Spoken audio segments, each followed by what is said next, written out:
So this piece is by the LA Times. Uber faces serious questions over transgender drivers' treatment after this Times report. And by the way, I'm at least doing a deal with some attorneys regarding this issue and also sexual harassment. So we'll be putting that on steroids. Any woman, any man that has been sexually harassed by a rider, if you're a driver and you've been harassed, don't let the story go away. Don't shelve it.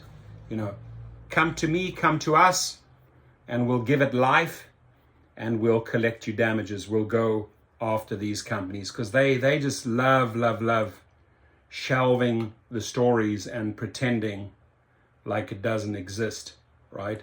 So city attorneys in Los Angeles, San Francisco, and San Diego questioned Uber Technologies' treatment of transgender drivers and called on the company to explain how it verifies accounts for transgender drivers, a move prompted by a Times story that illustrated barriers that drivers faced during the process. Uber's conduct may violate several anti-discrimination and workplace safety laws. City attorneys are empowered to enforce. The attorneys said in a letter to Uber. The letter and a statement from Los Angeles City Attorney Mike Foyer's office cited the December 10th story published in the Times, which was based on the accounts of transgender and non-binary people, some of whom lost work as drivers for Uber or were unable to get approval to sign up. Uber tries to talk a good game. That's what they always do. They try to talk a good game, right? When it comes to LGBTQ equality, not just LGBTQ equality, but they talk a good game on any issue, right? They try to sort of like spin it in a whole different way, in a whole different light. But we have serious questions about whether it is failing transgender drivers. Foyer said in a statement, we intend to find out if reported incidents are isolated mistakes or part of a larger pattern that locks some transgender drivers out of rideshare opportunities. Many of the shenanigans that Uber and Lyft do are definitely part of a larger pattern. So I hope this individual Foyer goes after them. I hope he roasts them, and gets to the bottom of this. The Times found that Uber at times permanently banned transgender and non-binary people from working for the platform by treating their photos and documents as fraudulent and suspending their accounts.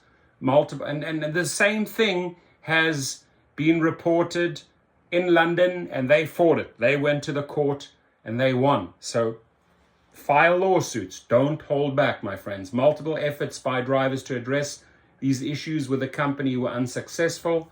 Blocked applicants told the Times they spent hours messaging and calling the company's support desk to no avail. You got to know that the support desk does not work at all. You got to know that the support at the hubs does not work. They push it away. They tell you it's being dealt with a specialized team, and they don't address it. They keep you in the hamster wheel. The only way you hit these companies hard, right, is to get yourself an attorney, right? You got to do your homework. You got to phone around. Come over to me. I'll give you recommendations, whether it's this transgender issue, where they're discriminating, whether it's sexual harassment, whether it's wrongful deactivations, whether it's injury and accidents. We go after them hard and heavy, my friends, right? Be relentless here when you go after your damages. We are writing to notify Uber of the potential legal ramifications of maintaining policies, obviously a very difficult one for Uber to maintain policies that endanger or disadvantage transgender, non-binary, or gender non-conforming drivers, and to provide Uber with an opportunity to explain any corrective actions it has implemented in the wake of these revelations of mistreatment, the letter to the company reads. San Francisco City Attorney David Chiu said in a statement that shielding drivers from workplace violence and ensuring equal opportunity to work is non-negotiable. It's the only way you deal with these companies. It's non-negotiable. San Diego City Attorney Mara Elliott called the treatment of drivers detailed in the Times report unconscionable. An Uber spokesman, right, no name, just Uber spokesman, said the company is reviewing the city attorney's letter and will continue to collaborate to help ensure our platform is an inclusive experience for everyone. We recognize that for transgender and non-binary drivers and delivery people, the name and photo on their ID does not always reflect their true identity, and we take their concerns seriously, the spokesman said in a statement. Uber previously said it was working to reactivate accounts the Times inquired about, right?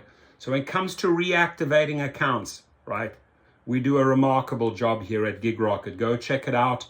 We go out there, we fire off the legal missiles, and we take these companies on. So any type of wrongful termination, wrongful deactivation, come to us.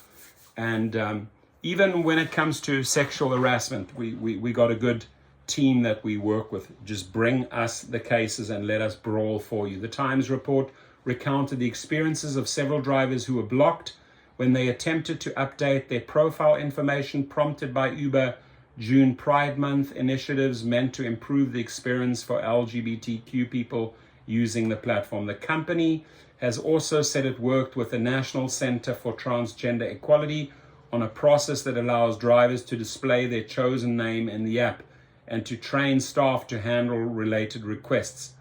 Drivers interviewed by the Times also recounted barriers they face from Uber Eats when attempting to display their chosen name instead of their dead name, the birth name they no longer use after transitioning genders, raising safety concerns. What they also need to display here is the passenger's name and the passenger's identity and the passenger's picture, right? Because that's a whole nother safety issue.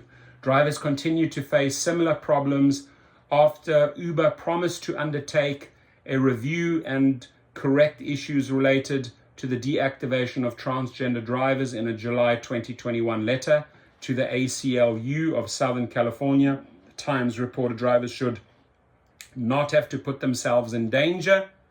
Any driver should not be in danger because these companies fail, right, to update and do something about safety, right?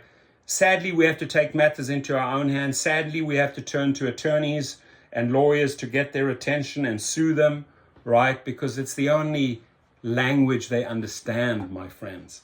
So drivers should not have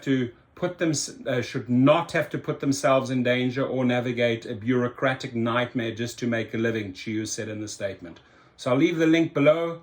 Glad that they shed some light on the story. I'll also be making another video about a lady who's come forward and expressed how much sexual harassment takes place on these Uber and Lyft platforms, in the hopes that many other women also come forward, because we need to file cases. Have a good one, and please be safe out there, my friends. Thank you.